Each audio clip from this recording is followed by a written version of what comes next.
I want to thank. You pressed 5 already? Rabbi Yosef, you pressed 5? You did? I want to thank the Rabbeinu Shalom. I want to thank Rabbi Yosef Yafi. I want to thank Kalaloshin. I want to thank Kavish Kachem Pratis. Now it's a big Yisrots, and they say any tefillas now on his kabel.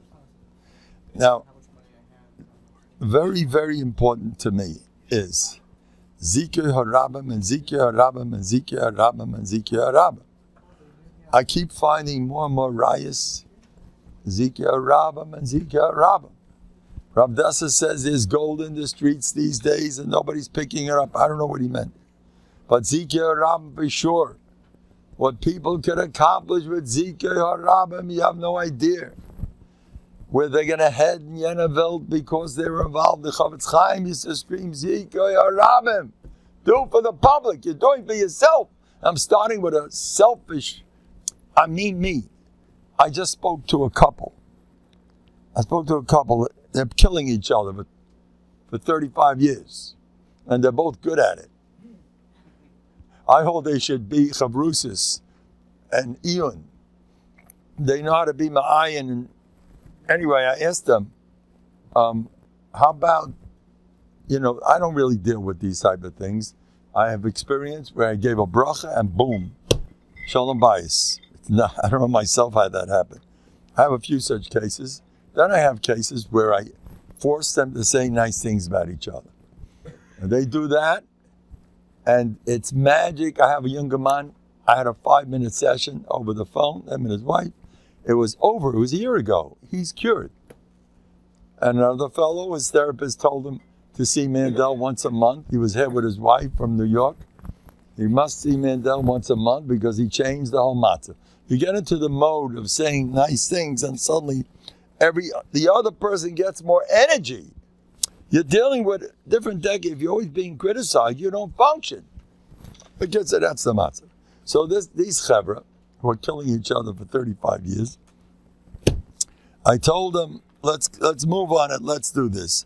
And they both told me, there's one thing they were shoving. They both told me, we are truthful people. We do not lie. How's that one? Now you know why I'm the most notorious liar in Lakewood, and I'm proud of it? Rabbi Miller's the artificial man. They got to be truthful. Now, forget about what's going on. I took a look at these people. They're the most lovely, wonderful people in the world. Their lives are dominated by the Shalom Bayis issues. The kids are going, don't ask what's going on there, Hashem Yirachim. If these two people would have been out somewhere doing something with Klal Yisrael, they wouldn't have time to fight. And they have so much koiches and talents and goodness and intelligence. They're great people. This is one example. I'm going to give you hundreds. Hundreds and hundreds and hundreds and hundreds. Now, love that for Shalom Bayis. This guy's climbing the walls with Panusa. He's worried about his kid. Your brain is occupied with yourself 24/7, even you're learning. Oh, learning, okay. But still, it's me. It's me. Oh, now we're talking. Oh, that's beautiful. Terrific. He is Omer al Das Rabbi. He knows what I like. That's a big zach. Thank you, Rabbi Krohn. Chaim Tovim L'Shalom Baruch Atah Adonai Yehidu Melech Haolam Shahak Elim Adorei. Amen. L'chaim Lila Nishmas. Rabbi Shimon Bar Yochai. He should be a Melitz Yosef for all of us. Rabbi Shimon Bar Yochai was the first Novandiga. At this time of the year, the Novandigas are talking about him because he gave away Olam Hazeh. He was not into Olam Hazeh. You know that. And that's why he was their man.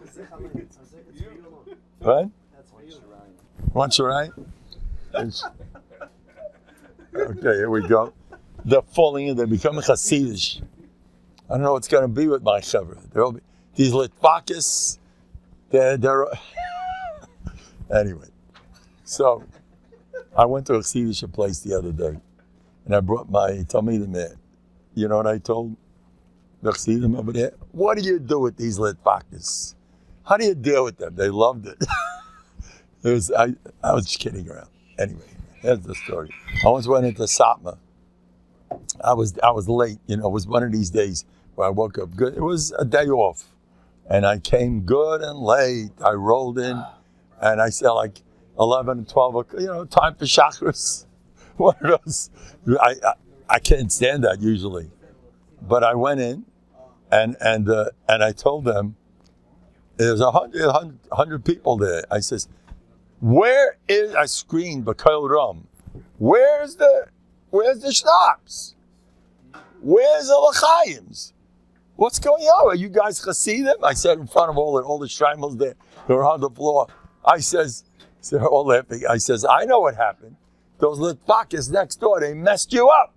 You're getting kalya. I'm joking. Okay, now, anyway, amen. Here's the story. Drink. Now,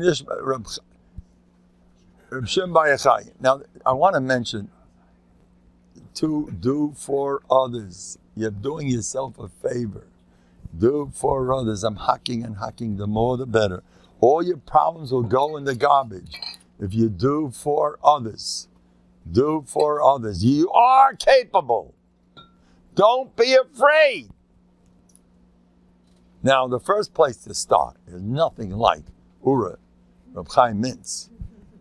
And he, one of his, the assistant director of of Torah Mates. We have the honor to have Rabbi David Miller over here. And I want, if he can say a few words for us, we want to get the Elam into this, the more the better. All my chever are thriving. Here, this is one of my chever puts it. Take a look, right? It's half of a fella. Here, take a look. Look at Rabbi Galamba. Look at this. Look at it. Look at these guys are steiging.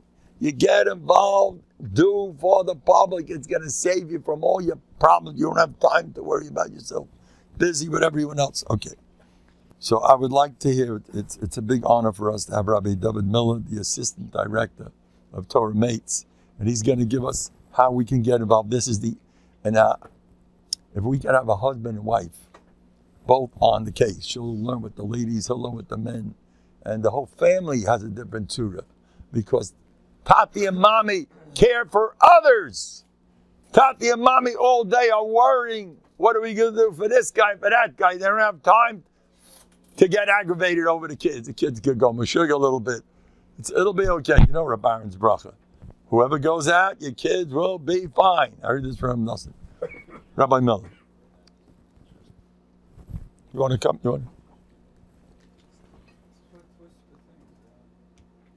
Yeah, you can turn it.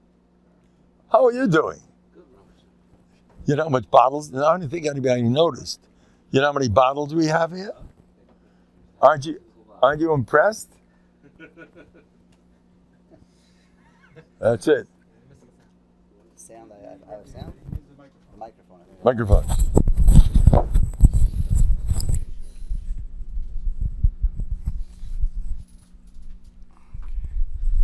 Shalom Rabbi. I am, as the Rav mentioned, assistant director. Flip it on over here. Okay, 1 second. The Torah Mate program of Ura. Torah Mate program of Ura is basically one of the largest, the largest way that Ura does kiruv. Chaim Mintz's program. Chaim Mintz's moisid called Ura, which is a all-encompassing kiruv organization, which is, I think, the largest in the world. And we have thousands of people doing Torah Mates regularly every single week. Thousands, literally. And it's not just chavrusa shafts that are made and then just set to go. It's with upkeep. There's an entire team of people who work around full-time to set up these partnerships and maintain these partnerships. And basically, what it is basically that we take people who need kiruv chaykim, from all different levels of Yiddishkeit, whether it's people who have zero shaykhis to Yiddishkeit, or people who live in the middle of who knows where, they don't even know, they had never heard the word Shabbos before. It could be people who know about Shabbos, but they never kept Shabbos. It could be people who, kept a little bit of Shabbos. All different types. People who used to be, when they were kids, they kept Shabbos. They came from who knows where. All different types of people. And what we do is we have thousands of volunteers and we partner them up and they learn. We have many coordinators in the office who are malumid and experienced in what to learn and the svarim and what to give. And when Ura provides a svarim for both sides of the partnership, and it is, you know, constant, you call it maintenance of taking care of any issues that come up and issues that people. One of the big things I want to address is people get very scared when they hear kiruv. They think they have to be a kiruv professional in order to get involved with kiruv. Like, so I'm not a kiruv professional. I'm just a pashta yid, and who am I to be, like the Rav said, mizakeh the Ram like this? Maybe I should face other things for me, not this. So the erste zachas to listen is that my kabbalah from my Rebbe Reb Chaim Mintz is that basically the bottom line of doing kiruv is Torah. That's the bottom line of doing kiruv, and that's Ura is basically built on that. Is learning Torah. It's nicht kein größer Kunsten. It's nicht kein größer. You have to be a big philosopher. Number two is that for the most part, a lot of the kiruv that's on nowadays is not philosophy and it's not größer. People who are into muskalos, it's just pashat learning. People don't know. They're not anti. They don't know. They're not coming with größer tainas or anything like that. It's just they don't know anything. They want to hear about it. They're interested. People who are calling into the program, calling in to get Torah mates from the kiruv side are generally just interested. They want to know. They want to learn. They need direction. They want meaning in their life, and they have no one to teach them. They don't know. So we take anybody who's in the from world, you know, is you know more than they know, and what you know you can give over to them. And you know, people want to know, you know, so it's you know, it's a great mysterious nefesh and das, but it's a, you know, so the mitzvah is that a lot of people who do Torah mates, they gain tremendously from it, because at the end of the day, now when you give, you're also getting, but it's even more than that in this case, because when's the last time that you spoke to somebody about, just explain what Lag BaOmer is, or what Shavuos is, even what Shavuos, what is Shavuos? They never heard of Shavuos, so explain them what Shavuos, what's Purim, what's Chanukah, what's the story. So you'll find yourself that you don't even know the last time you said over the story to somebody, because everyone knows the story, everyone knows, but everyone. So people gain tremendously. I myself I learned my Torah mates, and it's, you see yourself all of a sudden, like things that you had inside of you, you never had time to even think about, all of a sudden it's coming out, and you're giving it over. And when you give it over, it makes it starker in you. And it's a two-way street. It's not just a one-way street that you bring Moshe Nefesh for Yanim to give away from Yanim. It ends up being that you gain tremendously from it. You become a ganze Mashpia. People developed relationships with the Torah mates. They came to them for Shabbos eventually. There's stories, countless stories. People, you know, started off zero and they kept Shabbos and kashrus. We kasha kitchens. We send out tefillin. Just now, just so somebody asked for a sheitel, they want to start covering their hair, so someone found a sponsor for a sheitel, and this is Ma'asim Chol Yom, it goes on, and it's a tremendous organization. To sign up for Torah mates, it's you could call, it's 877 Torah 123. It's 877 Torah TORAH 123. Call that number, and somebody will take the information and hopefully set you up. Like I said, we do it responsibly. It's like with a process to get all the information. Not just we take two people and put them together, and no matter who it is, put them in the same room. We talk to the from volunteer. We talk to the kiruv. We try to make good shidduchim that it should last. And someone will take it from there. You can also go online, torahmates.org, and that's also pretty self-explanatory. And I have over here, for those who are here, I have sign-up papers. And Be'ez Hashem, whoever is able to. It's a half an hour a week. I'm sorry I didn't mention this. It's a half an hour a week. This is also another very important thing. People think they take over your life. You have to make it's a half an hour a week. It's not much, a little bit of the whole week. It's a half an hour, and usually we work out times. In other words, you say a time you're available. We find somebody who's available during that time, and that half an hour you're giving over to somebody else anywhere, any type. We generally are lacking from volunteers, not kiruv. It's not that we have people kiruv waiting for weeks for someone to learn with them. That's the matzav constantly. And I want to point out another thing that's very, very important, is that we have a lot of women, especially women, waiting for volunteers. There's a lot of women freie women, or women in all different levels of Yiddishkeit, who are waiting for from women volunteers to learn with them. And we know that it's in a way it's harder for a lady, because ladies have to take care of the house, and they have a lot of other, different tiers going on, that it's very hard for them to make time. But Baruch Hashem, we have thousands of ladies in the program, and if you're able to do it, it's an amazing thing. You can manage change somebody's life the same way as like for a man. It's the same. It's ladies for ladies, men for men. And Be'ez Hashem, we should be zoche to mezakeh the Adam, like the Rav said. Great to everybody. The number again. The number is 877 Torah TORAH Do I have a car? The bag's over there. Anything in here? This thing. No, it's not going to have it. Yeah, a little bit in the bottom. 877 Torah 123. I don't know if you can see it in the screen. 877 Torah 123. 877 Torah 123 or TorahMates.org to sign up. I appreciate it. Thank you so much. Amen. Reb Shneya Kotler used to cry. What's doing with a Yid who doesn't have Yiddishkeit? My father, I remember Pesach, he was crying. When are the Russian Jews going to get matzahs? You're not crying. Where's your Jewish heart? Now they're giving out food these days. My wife comes home. I come home. And my wife says, do you want supper? I say, oh. By me, it's almost an oil eating. You know how much I eat along the way? Wherever you go, there's food. Nobody's starving. And the food, I'm not making away with that. You know me and my pickles. But Loi tzomei lamoyim, says the Chazal. Shimshon Pincus used to sing that niggin. Hinei yomim boyim num Hashem.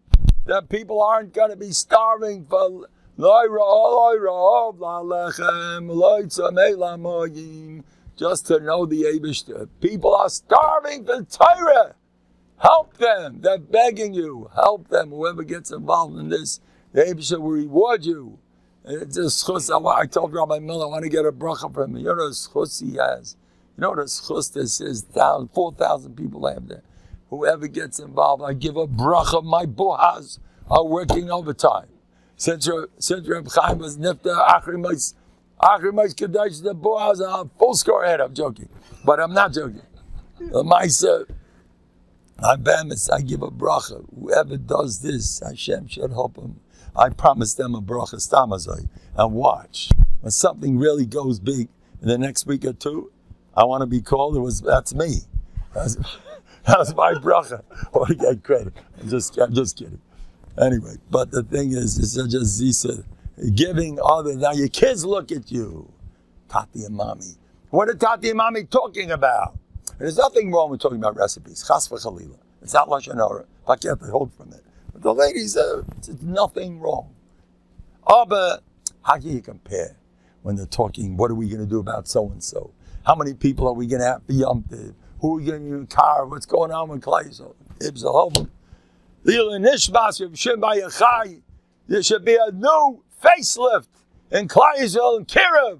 Nobody will be left behind. We want all them gulas around the corner, and nobody will be left behind. How would you like it if you're a guy who lives in a yehupit somewhere with your only friend is your cat and your goldfish? Halavah, you're married. This is Shaila. I guess you're Shaila. I meet them all the time. Well, the Welt is today, and now they have the Varmkeit, the Yiddishkeit, and join the club. There's nobody happier than the Orthodox Jew. Nobody. They're the happiest people in the world. Let's bring more of them. We have to be thankful to the Eibishter and make more of those. And worry about them and do for them. Now, we have here, I got a hold of last week. I'm having hashgacha. This week, I'm trying to get some betlach on Parshas Bahar. It doesn't pass for me not to. This is my Parsha, Bטחון. It doesn't go. I'm trying. It's a gate dish. What's going on here? Of course, the Yetzirah. Because of this, Yetzirah is full of that. He loves din. Mezritch Maggid says, don't get involved in din. The Marsha, there's two Marshas, one in Brachas and one in Tainus. And the Marsha says, do not say, I deserve this einish. You're asking for trouble. The Sultan hears that, he says, that's a good point. Let's get moving on that. You get an einish, it's your chas v'chalila, it's your own fault. Don't ask for trouble. Never do that stuff. Now, he rather says, if it already happened, then it's a big thing to be makabel ba'aba. But my Rabbeim told me, be careful with this stuff. One time they told me, the reason for my einish. I said, I once got a $500 ticket, and I wasn't even speeding. I speed plenty, but punk when they caught me, I was a good guy. I'm not that terrible. But anyway, $500, you want points? So $500, no problem, no points. So I called up my Rebbe, Reb Chaim Fogel. I says, what? Why do I deserve such an einish? What did I do wrong? He said, what you did wrong? You were speeding. Now Slabodka believes in that very much. Don't look too far. You got an einish, you can figure it out, no problem. Behave yourself. But generally speaking, don't get involved in why this happened. Now listen, I had striking midah keneged midas, where that's for sure the reason. And I have Rabbeim, a Rebbe Chaim Novehardok, Slabodka, Kelm. I called every one of them about this. 3 of them, I remember, every one of them, not Tafka, this situation, but these type of things, every one of them said, we know nothing. But it makes sense. We know nothing. But I got punished because I once did this and I once did that, and now the ape says, you know nothing. It's much healthier to live like that. Don't sit on your ancient. Sit on your schar. That's what I do all day. How was I zoiche to become such an adam gadol? That's my thing. How was I zoiche? It's not really me. How is the world zoiche to have a tzaddik like me? Now, I got to be careful these days. I once went to an out-of-town place, and I was talking like this, and I kept doing it, and people were laughing. And then I got a message, somebody's Rebbitzin, he told me, he was shamed, Rebbitzin. You got to be careful, people are going to think you're a Balgaivanik. Oh, I didn't think of that. Yeah. I see some people don't chop.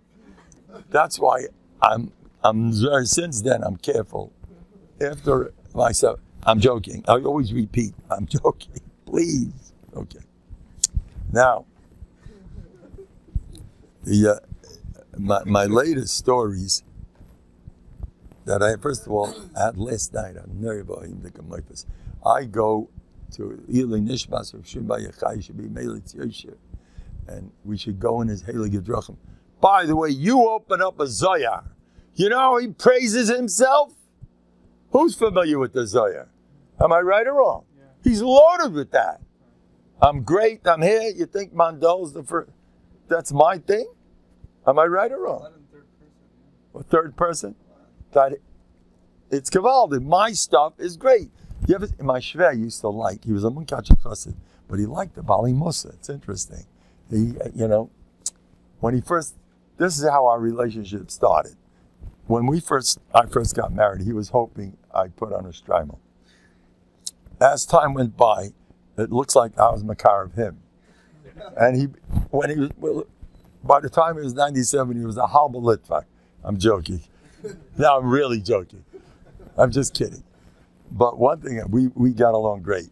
But one thing I do want to tell you, that my Shver loved the Altav and Kelm. He loved them. And he liked the way the Altav and Kelm used to praise his own stuff. V'zeh kafta v'ferach. My vot is gold alein. You know Rav Chaim Shmulevitz? When he used to speak, he was the star of Yerushalayim. When I was a bacha, learning by Rav Shabbat, Yerushalayim, everybody looked, what did Rav Chaim say? What did Rav Chaim say? Whatever he said, the whole was a talk of the town.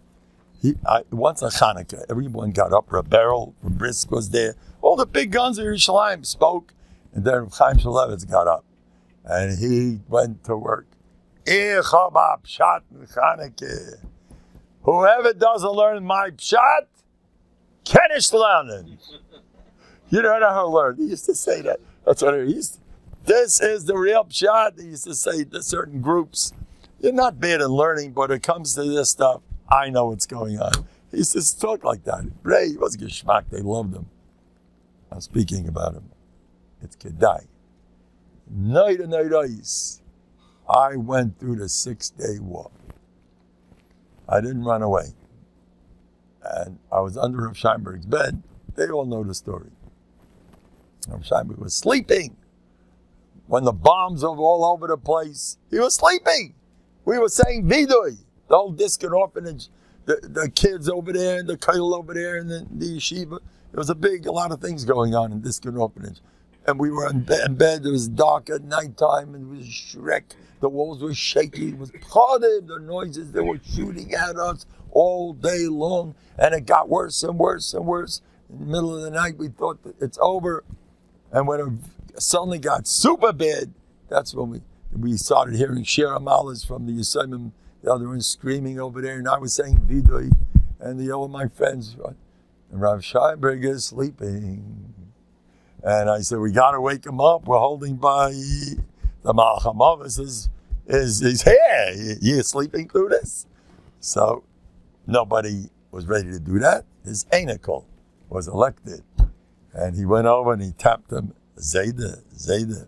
And he gets up. What do you wake me up for? He's sleeping. That's a b'tachon. That's something. Anyway. And right then was the Yeshua. Right? That's the retaliation when it got super. The noises, there was just the opposite.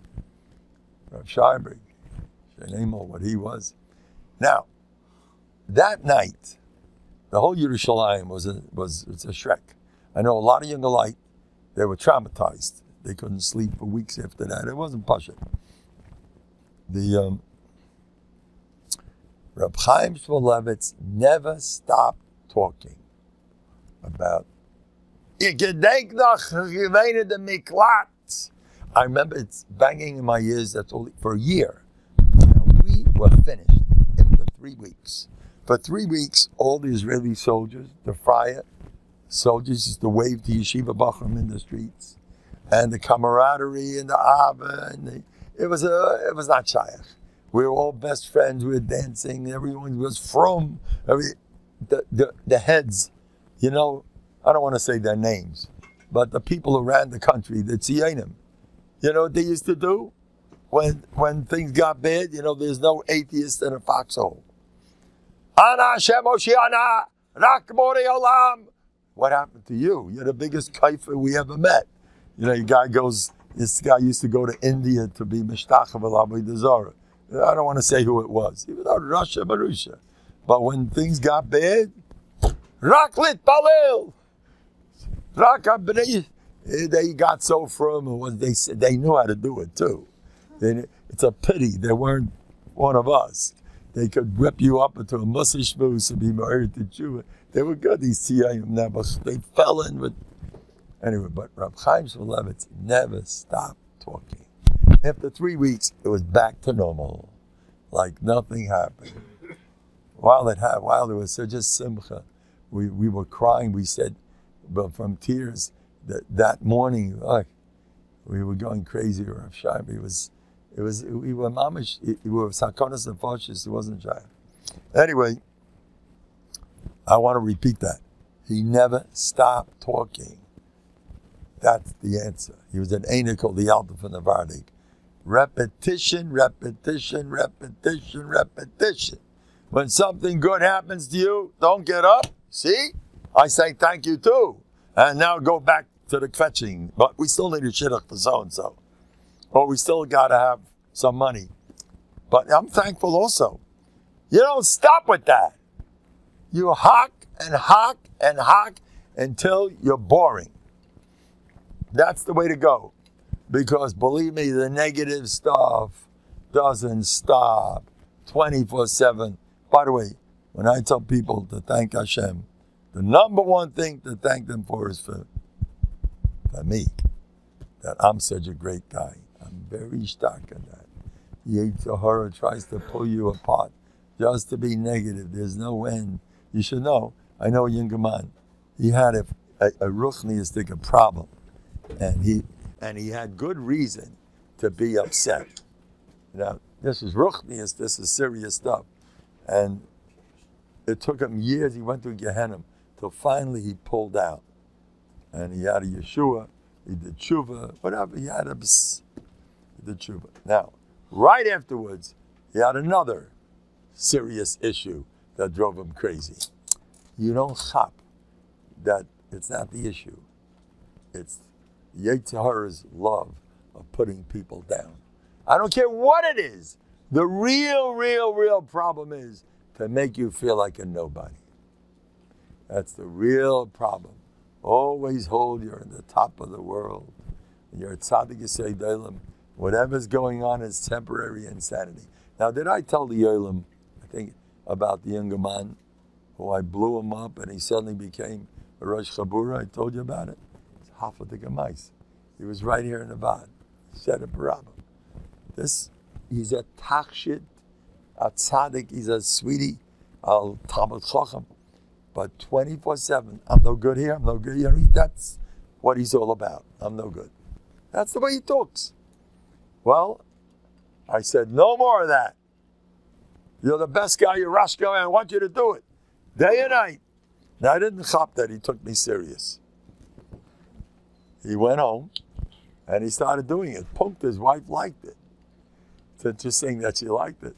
I guess she heard enough of I'm no good, so now different nusach. Said, and he was doing it. The next day he got depressed, did work. But he continued doing it. 2 days later, the first day of his month, 20 younger light walked over to him. We want you to be our Rosh Chabura. And he was in shock. He says, that's what you did. You talk positive about yourself. People read your mind. You walk around saying, I'm worse than all these guys. You know what I do before I walk into a crowd? I say, well, they're nice people, but who comes to my Dalit Amas? I'm by far the most, if I need it. Sometimes you got to go the other way. Depends where you're holding.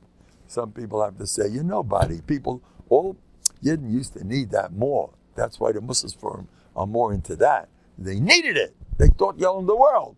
So they put themselves down. No, you're worse than everyone else. So, but if you need it, you make yourself bigger than everybody else. Don't be afraid. Rabbi Feldman told me, you can say in my name, I hold a vote from your vote. My vote was Aaron said, the Abishah told Aaron, you're better than everyone else. What? What happened to Gaiva? Telling him, I'm better than all the Nasiim he's talking about. You're the best of all everybody. Now what happened to Zayin Taiva? Suddenly he's talking, I'm better than everyone else. And the Abishah tells him to do that. The Abishah came from Slabotka, huh? I mean, what's going on here? But he's telling him, you're better than everyone else. I insist on that, always. Don't, when you build yourself up, don't just say, I have milas, but I'm superior to everybody else. I'm not, you don't have to. Some people don't like that. Mendel, that's not right. Everybody's good. Now, some people could do that. It's fine. Everybody's different. Some people don't need it. And just say, you have yours, I have mine. I'm very happy with you. I can do that plenty. But sometimes emergency situations, where it's kedai, chol shadaite. I find that the average guy today is becheskas chalishas adas. And you got to do it. I'm the best guy right because I have more struggles, whether it's a chaim table. I had another Maisa with the Rosh Yeshiva. You heard the Maisa? There was a Rosh Yeshiva in Lakewood who was going downhill, and he was losing. It was in the pits, and I told him to. I got a hold of him, and he said this other yeshiva they're competing, and they got a heter from all the rabbanim to build a much bigger, nicer yeshiva right across the street. And he was and he noticed even his best friends are abandoning him. You know what I did to him? I spent a month. I didn't stop. You're a tachshit. The younger man finished Shas B'Ian, and he's a sweetie, and he's a tzaddik. He's not what's wrong with him, and he's a good speaker. I let him have it. A month. I hammered him. You're gewaldig. Those guys, they're not your enemies. It's baloney. They'll love you. I gave him this stuff for a month. And I changed his mentality. And he used to tell me how his wife is crying and his kids know about his problem. I said, you tell your wife? What does she have to know? I have a Kabbalah. One Meshuggah in the house is enough. You tell your wife also? She has to hear that? I never tell my wife nothing. My shver had serious health issues. He never told my shviga. Anyway, well, everybody's different, but I don't like to talk if I don't have to. You know what your wife is there for? To practice being positive. You have someone right there, and you can say how much you love the guy that you can't look him in the face. And you can practice Shviras Amidus with your wife. Well, you know, there's somebody I work with. Is he a Tachshit? He's the competitor that everybody wanted. I told you the advice that happened to me. It was an orientation. And I got up, and I spoke 15 minutes. As soon as I finished speaking, all the ladies there, they're all a little bit uncomfortable with me. I'm old enough to be their Elder Zayda, and I have a white beard, and they have to sit to the mothers and the fathers, and they're all sitting over there, and they sit there like Kazoi. But there was one lady that was Shakal Keneged Kulam, and she was Morish Hamadabrim, and she was Kanai Hada, one of those. And after I finished speaking, she was, curled on. She gets up and says, Rabbi Mendel. Everyone should hear this. Rabbi Mendel, you're always preaching that your tefillahs are always answered. I've been davening for months to get the other Rebbe, not you. And the tefillahs are working. How do you like that story? You believe it? Now, I changed it a little. I made it more geschmack. It's not exactly what happened. Anyway, the end of the year, she thanked me for that kid. I want to tell you something. I'm simply not afraid. I had a father, and once told me, I was laughing, the father, he told me, I know how it is in real estate. After a while, you can't relate. This was 25 years ago. You're a little too old, The next year, the same guy says, you know why you did so well, my son? My son needed the Zayda image. But I'll tell you, this guy, the same guy, 3 years down, he gave me $500 cash in the middle of the summer as thankfulness. Whenever I get something not good, I go the other way. Last night, I went to Stalin with my class. Now, anybody who does something like that, it's not a normal thing to do. You got to be crazy. And I do it every year for 40 years. I go to Stalin.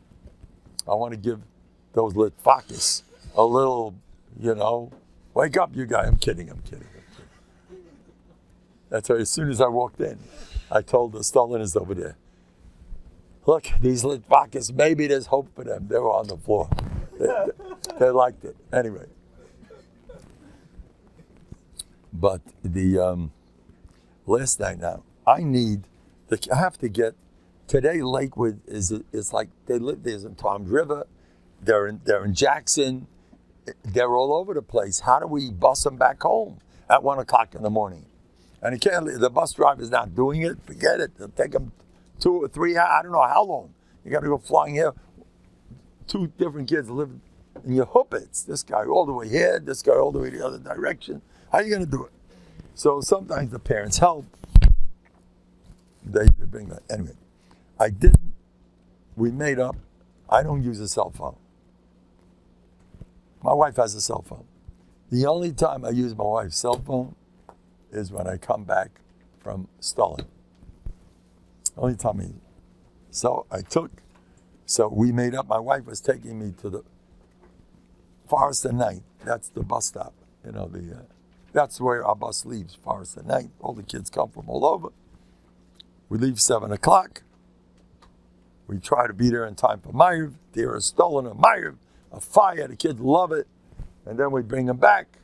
They're back at 12:30, 1. And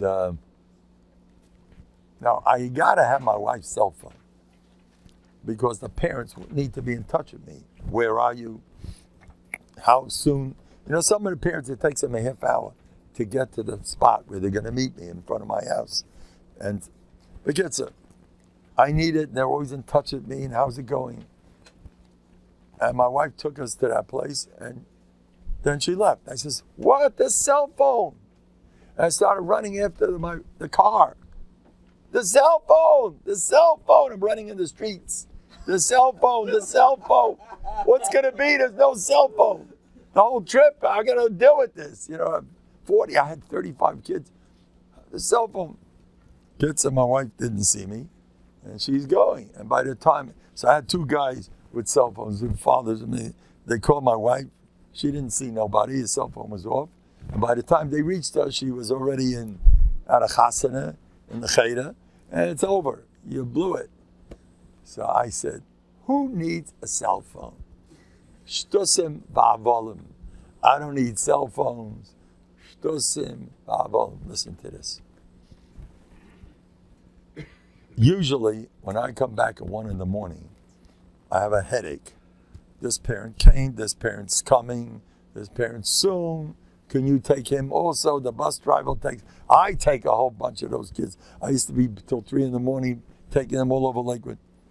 And this time I made up, I'm taking 8 kids, some here, some there. Late at night, someone has to do it.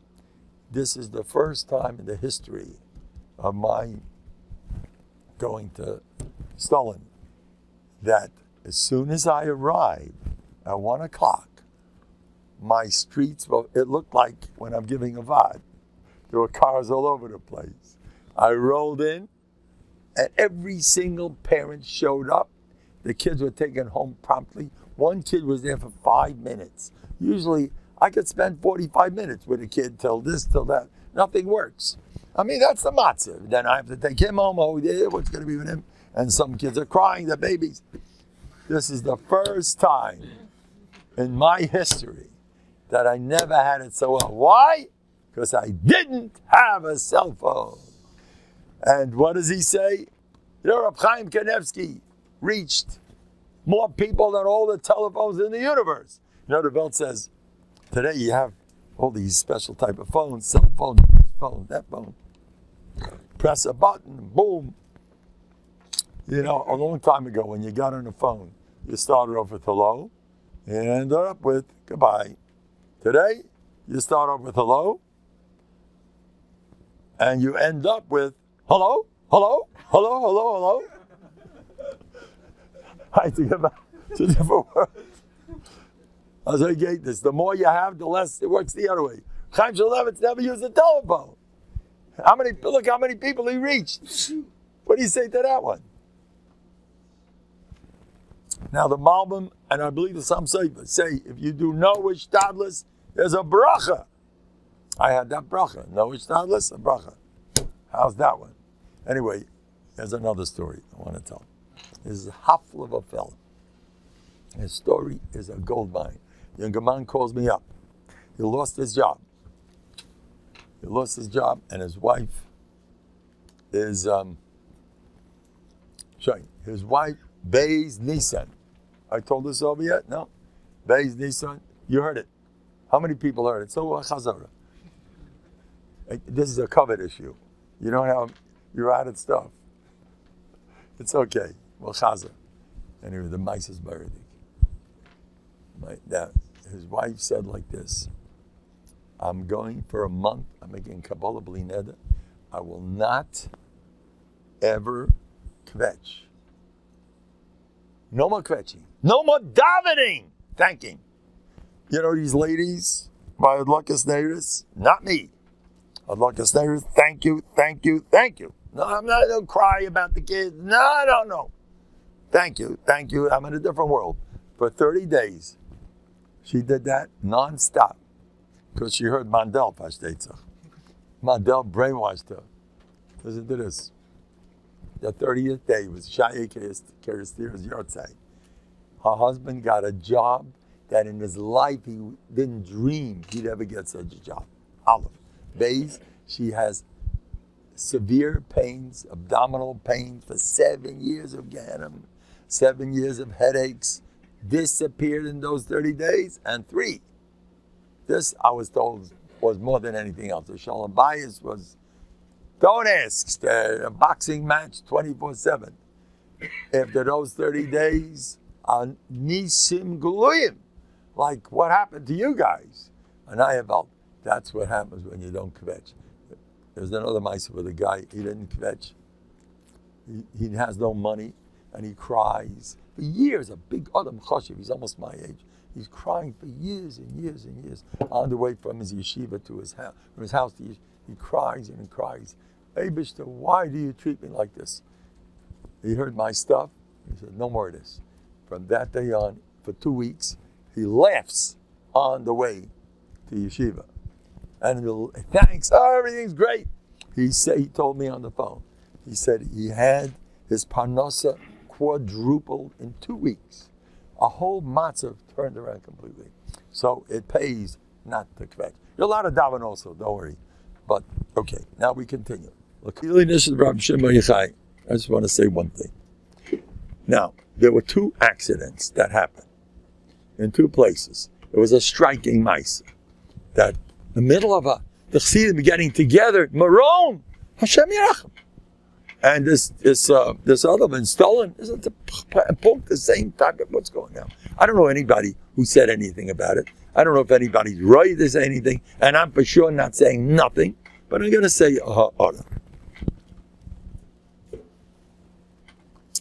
people are looking for simcha. First of all, keep on going to Maron. I believe this year they say it was a disaster. They didn't let so many people. They're going to get more schar for trying to go and not making it than making it. That's clear. If you live with the Fumtzara Agra and you live with Rahman Aliba Boy, they all piled more than usual. Give them a bracha. They all tried. They're great people. Shem Shemaim, Lili Nishmas, Shemai Chai, should be a Malik Yesh for all of them. We don't get negative. We don't get, nothing scares us. We live with the Yebishter. Everything's a taiva. Kol Mandi Havachmon L'Tav of it. Rabbi Weinkrantz Zatzal told me, if a person has aggravation, and this is not for the public, that means don't take me too serious. But he told me this. In Yenevelt, you're going to get smacked for that. You had aggravation? You don't believe in Kol Mandi Havachmon L'Tav. It's not for you. You're allowed to have aggravation. It's a kapara, but it's a good one. Anyway, now, so I want to say this.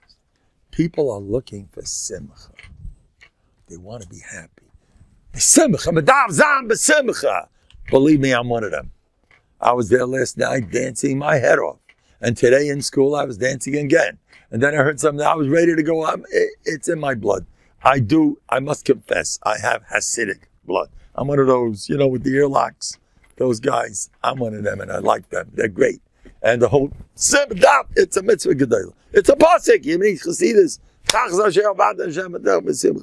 Go for it, dance, sing. The more, the better. I know certain chasidus that they look, the more, and the body was like that, exactly the same.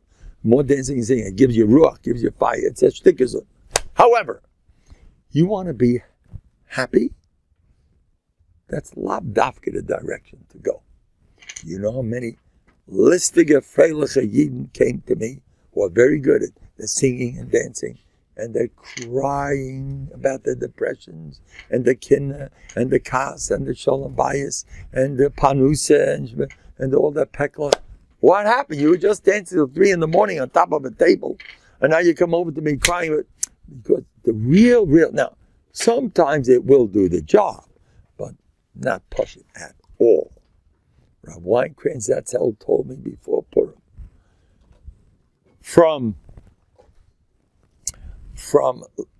getting shikker, you won't be besimcha. From 3 hours, chayvus havavas. Okay, no one's learning chayvus havavas.